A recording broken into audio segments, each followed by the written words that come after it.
साथियों नमस्कार, मैं एसएन सिंह आप सभी का हार्दिक स्वागत एवं अभिनंदन करता हूं। साथियों, हिंदी व्याकरण की कक्षा में आज हम एक बहुत ही महत्वपूर्ण टॉपिक लेके आए हैं, पत्र। पत्र लेखन न केवल कक्षा 6 से लेकर 12 तक की परीक्षाओं में पूछा जाता है, उनके एग्ज़ाम में पूछा जाता है, बल्कि विभिन्न प्रतियोगी परीक्षाओं में भी पत्र लेखन का कार्य कराया जाता है। आप ऐसे भी देखिए तो जीवन के कई ऐसे समय आते हैं जब आपको पत्र लिखना पड़ता है। आप थाने में जाते हैं या आप डीएम के यहाँ जाते हैं या ऐसे किसी भी कार्यालय में जाते हैं तो आपको पत्र लिखना पड़ता है। ऐसी स्थिति में अगर आप एक बेहतर तरीके से पत्र लिखना सीख जाएंगे तो ये आपके लिए फ़ायदेमंद होगा। वैसे भी पत्र बहुत महत्वपूर्ण होते हैं और ये आपका प्रतिनिधित्व करते हैं, क्योंकि आप जहाँ पे नहीं होते वहाँ पे आपके पत्र होते हैं। और अगर हम प्राचीन काल से लेकर के आज तक देखें तो पत्रों का अपना एक इतिहास है। आप देखेंगे कि जवाहरलाल नेहरू जेल से इंदिरा जी को पत्र लिखा करते थे। गांधी जी के पत्र बहुत प्रसिद्ध हुआ करते हैं। इसी तरह से विभिन्न कवि वर्ग जो ऐसे हैं उन्होंने भी एक दूसरे कवियों को पत्र लिखा है। आप कई किताबें ऐसी हैं जो सिर्फ और सिर्फ पत्रों का संकलन है। तो आइए आज हम पत्र कैसे लिखा जाता है इसको समझते हैं और कोशिश करते हैं कि एक बेहतर पत्र कैसे हम लिख पाएँ। देखते हैं। सबसे पहले आते हैं कि पत्र क्या है, दो प्रकार के होते हैं, एक औपचारिक पत्र और एक अनौपचारिक पत्र। औपचारिक पत्र किसको, जैसे प्रशासन को पत्र लिखा जाता है या किसी कार्यालय को पत्र लिखा जाता है या हम कारोबार संबंधी जब पत्र लिखते हैं तो उसमें आते हैं। इसमें प्रार्थना पत्र भी होता है, आवेदन पत्र भी होता है, शिकायत पत्र भी होता है, संपादकीय पत्र भी होता है। इसी तरह से संपादक को भी पत्र लिखते हैं हम। अनौपचारिक पत्र में क्या होते हैं, जब आप मित्र परिवार और संबंधियों को पत्र लिखते हैं तो उसे हम अनौपचारिक पत्र कहते हैं। बधाई पत्र होता है, निमंत्रण पत्र होता है, आभार पत्र होता है, संवेदना पत्र होता है। आज हम बात करेंगे कार्यालयी पत्र को, कि जहां आप किसी कार्यालय को पत्र लिखते हैं, ऐसे पत्रों की बात करेंगे। तो सबसे पहले कि आप देखें कि पत्र लेखन क्या है। पत्र लेखन एक कला है और ये कला जिसको जितनी अच्छे ढंग से आती है उसकी समस्याएं उतनी ही अच्छे और ढंग से और उतनी ही जल्दी जो है हल हो जाती हैं। कहने का मतलब ये है कि आप कई बारी देखते हैं विभिन्न कार्यालयों में कि कोई पत्र किसी को लिखना है तो आप कहते फलाने से मिल लीजिए, शर्मा जी से मिल लीजिए या वर्मा जी से मिल लीजिए, तो आपका पत्र लिखा देंगे, वो ड्राफ्टिंग कर देंगे, फिर उनका पत्र इस तरह से होगा कि वो आपका काम हो जाएगा। तो फिलहाल आज हम देखते हैं खुद कि आप खुद शर्मा जी खुद वर्मा जी बन जाएं और इस तरह से आप पत्र लिखें। तो सबसे पहले पत्र की भाषा पाने वाले के मानसिक स्तर के अनुरूप होनी चाहिए।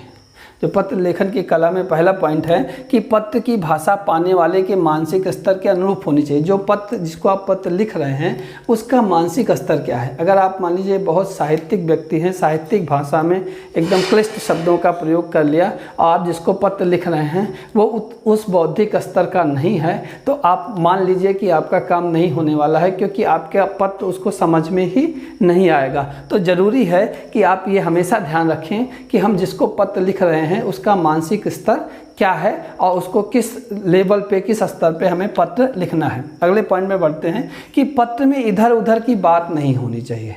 हम फालतू की बातें कई बारी कर देते हैं या जिन बातों का मतलब ना हो, जिन बातों का पत्र से सीधे संबंध ना हो, उन बातों को हमें नहीं लिखना चाहिए। कहने का मतलब है पत्र में जो है इधर उधर की बात नहीं लिखनी चाहिए।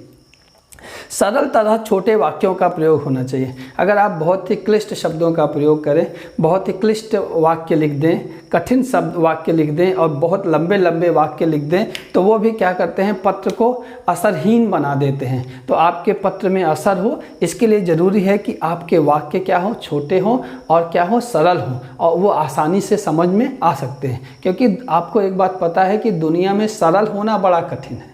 सबसे कठिन बात है सरल होना। तो आप खुद सरल बनिए और जब भी पत्र लिखिए तो सरल और छोटे वाक्यों का प्रयोग कीजिए। और दूसरा, पत्र की भाषा सजीव तथा रोचक होनी चाहिए। पत्र की भाषा सजीव और रोचक कैसे हो सकती है कि अगर आप नए और प्रचलित शब्दों का प्रयोग करें तो निश्चित रूप से पत्र की भाषा क्या होगी, सजीव होगी।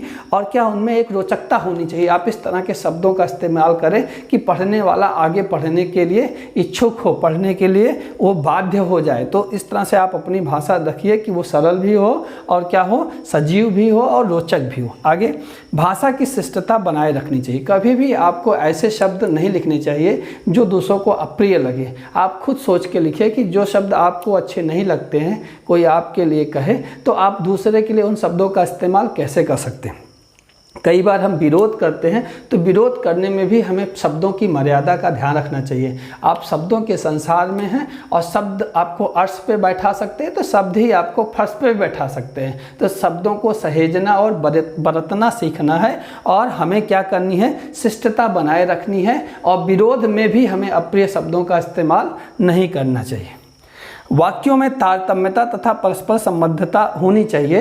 यानी क्या होना चाहिए, वाक्य एक दूसरे से वेल कनेक्टेड होने चाहिए, एक दूसरे से जुड़े होने चाहिए, उनमें एक तारतम्य होना चाहिए और एक दूसरे से वो क्या होने चाहिए, संबद्ध होने चाहिए। तो आइए सबसे पहले देखते हैं कि अब क्या क्या पॉइंट आप देखते हैं। जैसे अगर आप पत्र लिख रहे हैं तो सबसे पहले हिंदी में पत्र में लिखते हैं हम सेवा में। क्या लिखते हैं, सेवा में लिखते हैं। सबसे पहला पॉइंट लिखते हैं सेवा में। सेवा में लिखने के बाद हम क्या लिखेंगे, आगे प्राचार्य। अगर हम विद्यालय को पत्र लिख रहे हैं तो हम प्राचार्य लिखेंगे, या आप किसी संस्था को पत्र लिख रहे हैं तो जिस व्यक्ति को लिख रहे हैं उसका पद नाम लिखना है। ध्यान रखिएगा, पद नाम। प्राचार्य भी क्या है, पद नाम है। तो आप किसी पुलिस अधीक्षक को लिख रहे हैं तो पुलिस अधीक्षक क्या है, पद नाम है। जिलाधिकारी को लिख रहे हैं तो जिलाधिकारी पद नाम है। तो सेवा में पुलिस अधीक्षक, सेवा में जिलाधिकारी। ठीक है।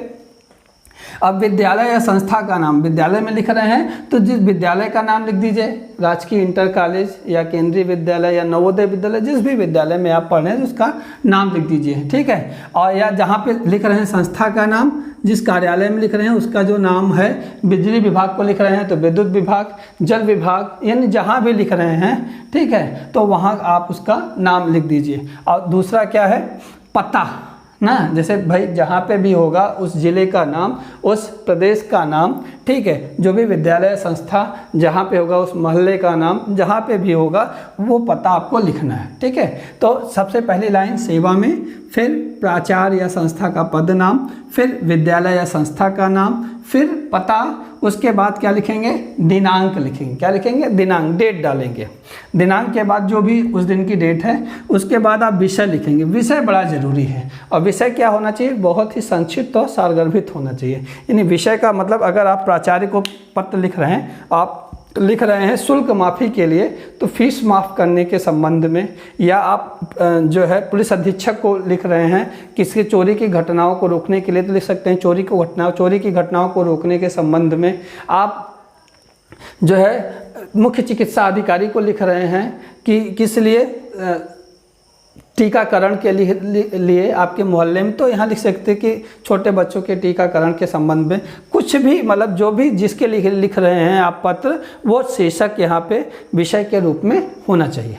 आगे बढ़ते हैं। फिर आप महोदय या महोदया, महोदया मतलब अगर स्त्री है तो आप महोदया का प्रयोग करेंगे और अगर पुरुष है तो महोदय का। सविनय निवेदन है कि फिर यहाँ अपनी बात लिखेंगे। तो अपनी बात लिखने में भी 3 स्टेप हैं। सबसे पहली चीज़ कि अपना इंट्रोडक्शन देंगे, अपना परिचय देंगे, आप कहाँ से संबंधित है। उसके बाद फिर आपकी समस्या क्या है, समस्या लिखेंगे। फिर लिखेंगे कि आप उनसे जो है, जिनको भी पत्र लिख रहे हैं, आपको समाधान की अपेक्षा क्या है, आप कैसा समाधान चाहते हैं। तो ये इसे पत्र की बॉडी या पत्र का शरीर कहते हैं।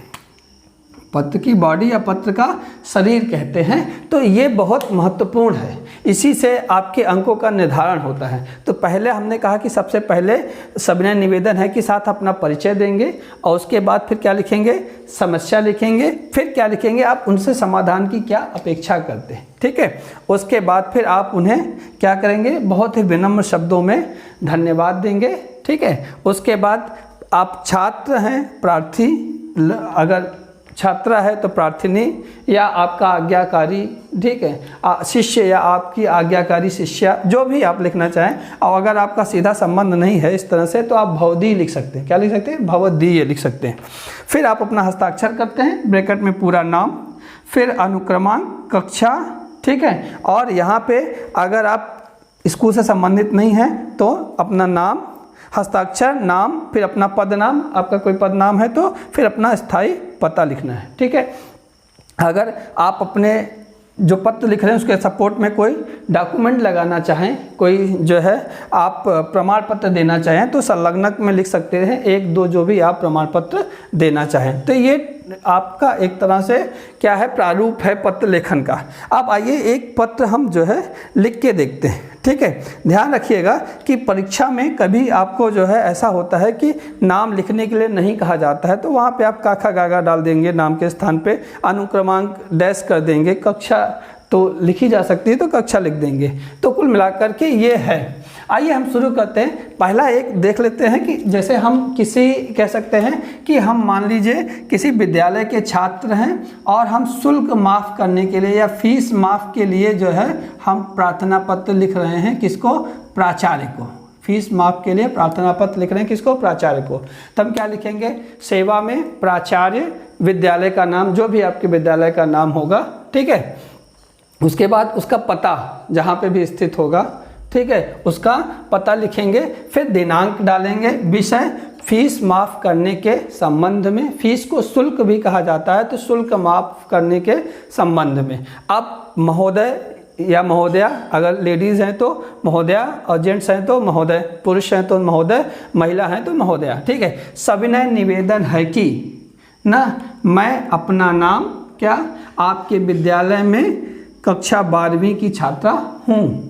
सविनय निवेदन है कि मैं सोहन कुमार आपके विद्यालय में कक्षा 12वीं का छात्र हूँ। आपका इंट्रो हो गया कि 12वीं का छात्र है, मेरे विद्यालय का है, ठीक है। आप चाहे तो सेक्शन उसमें मेंशन कीजिए, नहीं भी करते हैं तो चलता है। यानी आपको लेकिन परिचय देना है कि सविनय निवेदन है कि मैं सोहन कुमार आपके विद्यालय में कक्षा 12वीं वर्ग ग का छात्र हूँ, जो भी आप, ठीक है। तो परिचय लिख देंगे अपना। फिर समस्या क्या है, समस्या ये है कि पिछले दिनों मेरे पिताजी, देखिए ध्यान से सुनिए, पिछले दिनों मेरे पिताजी दुर्घटनाग्रस्त हो गए हैं जिसकी वजह से उनका कारोबार ठप हो गया है। हमारे घर की आर्थिक स्थिति खराब हो गई है, इस वजह से वह विद्यालय की फीस भरने में सक्षम नहीं है। ये आपकी हो गई समस्या, क्या कि मेरे पिताजी दुर्घटनाग्रस्त हो गए और जिसकी वजह से वो क्या हो गया, घर की आर्थिक स्थिति खराब हो गई। क्यों, क्योंकि कारोबार बंद हो गया और इस वजह से वो क्या है, फीस भरने में सक्षम नहीं है। ये लिख दिया, ये समस्या हो गई। फिर अब समाधान की क्या अपेक्षा है ना, श्रीमान जी मैं आपसे अनुरोध करता हूँ कि मेरी फीस माफ़ करने की कृपा करें, मेरा शुल्क, विद्यालयी शुल्क माफ़ करने की कृपा करें, मैं आपका जीवन भर आभारी रहूँगा, धन्यवाद। तो पहले में हो गया आपका इंट्रो, फिर हो गई समस्या, फिर हो गया समाधान। आपने दिया धन्यवाद, प्रार्थी, अपना हस्ताक्षर कर दिया, नाम लिख दिया, रोल नंबर लिख दिया, कक्षा लिख दिया, वर्ग लिख दिया, ठीक है। ये हो गया। अगर आप मान लीजिए विद्यालय के छात्र हैं तो आप किस तरह से प्राचार्य को पत्र लिखते हैं। आप इसका एक स्क्रीनशॉट भी ले सकते हैं और इसको आप कॉपी में नोट कर सकते हैं ताकि आप वो कर सकते हैं। ये हमने एक ड्राफ्ट बनाया है और किसी में भी आप इसको फिट करेंगे। अब ये देखिए कि जैसे दूसरा संबंध ये है कि आपके मोहल्ले में बड़ी चोरी हो रही है। क्या हो रही है, मोहल्ले में बड़ी चोरी हो रही है और आप पुलिस अधीक्षक को पत्र लिख रहे हैं चोरी रोकने के लिए, ठीक है। मोहल्ले में चोरी हो रही है और आप पुलिस अधीक्षक को पत्र लिख रहे हैं किसके, चोरी रोकने के लिए। तो सेवा में क्या, पुलिस अधीक्षक ना, पद नाम क्या हुआ, पुलिस अधीक्षक, क्या कोतवाली, या जो आप कह सकते हैं जो भी संस्था का नाम हो, जिला का नाम है, पुलिस लाइन, उसका नाम लिख दीजिए, पुलिस लाइन सहारनपुर। सेवा में पुलिस अधीक्षक, पुलिस लाइन सहारनपुर, ठीक है। उसके बाद उसका पता लिख दिया जहाँ पे वो क्या है, पुलिस लाइन है, परपड़गंज, सहारनपुर, उत्तर प्रदेश, लिख दिया आपने, डेट डाल दिया, ठीक है, कोई दिक्कत नहीं इतना। फिर विषय, मोहल्ले में चोरी रोकने के संबंध में या मोहल्ले में होने वाली चोरियों को रोकने के संबंध में आपने क्या लिख दिया, विषय लिख दिया। अब महोदय, सविनय निवेदन है कि मैं मुकेश कुमार परपड़गंज मोहल्ले का निवासी हूँ। मेरे ये परिचय हो गया, मैं मुकेश कुमार पर्पलगंज मोहल्ले का निवासी हूँ। आपने इंट्रो दे दिया, ठीक है, अपना इंट्रोडक्शन दे दिया। आप समस्या क्या लिखेंगे कि मेरे मोहल्ले में आजकल चोरियां बढ़ती जा रही हैं। अभी पिछले ही दिनों रामनाथ मिश्रा के घर में चोरी हो गई। उनकी लड़की की शादी इसी महीने होने वाली थी, जिसकी वजह से उनके सामने नई समस्या खड़ी हो गई। ये केवल रामनाथ की ही बात नहीं है, बल्कि पिछले 1 महीने में देखें तो लगभग 10 चोरी की घटनाएं हो चुकी हैं। ठीक है, ये आपने समस्या लिख दी। क्या लिख दी? समस्या लिख दी। अब इसके बाद अब आप समाधान की क्या अपेक्षा है उनसे कि अतः श्रीमान जी आपसे निवेदन है कि अगर आप मेरे मोहल्ले में पुलिस की गश्त बढ़ा सके, पुलिस की गश्त लगवा सके ना, ताकि चोरों का हौसला पस्त हो और चोरी की घटनाएं रुक सके। ठीक है, और अन्य आवश्यक कार्रवाई भी आपसे अपेक्षित है। ठीक है, अब उसके बाद लिखा, उसके बाद क्या ये समझ में आया परिचय कि मैं सोहन कुमार या जो भी आप नाम लिख रहे हैं आपके पर्पलगंज मोहल्ले का निवासी हूँ। ठीक है, समस्या क्या है कि हमारे क्षेत्र में, हमारे मोहल्ले में आजकल चोरी की घटनाएं बढ़ती जा रही हैं। पिछले ही महीने रामनाथ मिश्रा के यहाँ पे जो है चोरी हो गई। उनकी लड़की की शादी इसी महीने थी और उनके सामने एक नई समस्या खड़ी हो गई। ये केवल रामनाथ की बात नहीं है, बल्कि पिछले 1 महीने में 10 से अधिक चोरी की घटनाएं हो चुकी हैं। ये हो गई समस्या। समाधान क्या है? अतः श्रीमान जी आपसे निवेदन है कि अगर मेरे मोहल्ले में पुलिस की गश्त लगवा सके ताकि चोरों का हौसला पस्त हो, और इस तरह की अन्य कार्रवाई भी आपसे अपेक्षित है जिससे चोरी की घटनाओं पे विराम लग सके ना। अब उसके बाद धन्यवाद दे दें कि क्या हम आप इस सहयोग के लिए आपके आभारी रहेंगे। धन्यवाद। अब फिर आपने क्या लिख दिया? भवदी। यहाँ पे कोई प्रार्थनी नहीं है, यहाँ पे क्या है? भवदी। अपना हस्ताक्षर किया, नाम लिख दिया, अपना पदनाम है तो अपना पता लिख दिया। ठीक है, तो कुल मिलाकर के ये इस तरह से आप इसको पत्र लिख सकते हैं। और अगर आप प्रैक्टिस करेंगे अच्छे से आप तो बेहतर तरीके से आप पत्र लिख पाएंगे और आपको याद रहेगा। और मुझे लगता है कि आपको ये मेरी कोशिश जो है समझ में आई होगी। और अगर आपको मेरी कोशिश समझ में आई है तो निश्चित रूप से इसे लाइक कीजिए, शेयर कीजिए, और अगर कुछ आप सुझाव भी देना चाहें तो आप हमें कमेंट कीजिए। और मिलते हैं अगले वीडियो में, तब तक के लिए नमस्कार।